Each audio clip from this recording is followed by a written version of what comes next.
Најверните навивачи на фудбалскиот клуб Осогово се имените ги преземаат работите во своји раце. На синоќешното собрание на сега веќе кочанскиот тредолигаш тие влегува во игра која отстрана изгледа помалку романтично, но ако не друго ги води љубовта кон клубот и ентузијазмот. Семените предложија листа од 21 име која е новиот управен одбор на фудбалскиот клуб Осогово и која едногласно беше усвоена од сите присутни на собранието.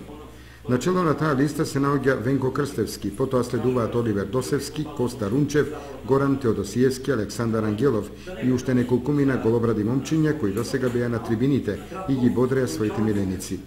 Но во новиот управен одбор на семените се најде место и за поранешните фудбалери од типот на Горан Паунов, Тоде Митев, Зоран Теодосиев и Симеон Чомитев. Меѓу новоизбраните членови на новото раководство имаше место и за Спирко Ѓорѓиев, председател на Советот на општина Кочани.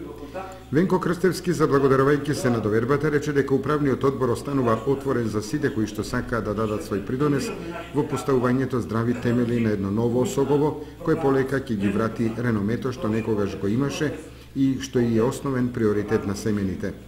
Председател доправа ќе се избере на некоја од наредните седници на управниот одбор, кога ќе се проговори по конкретно и за плановите и програмата за работа и секако како сето тоа да се изфинансира.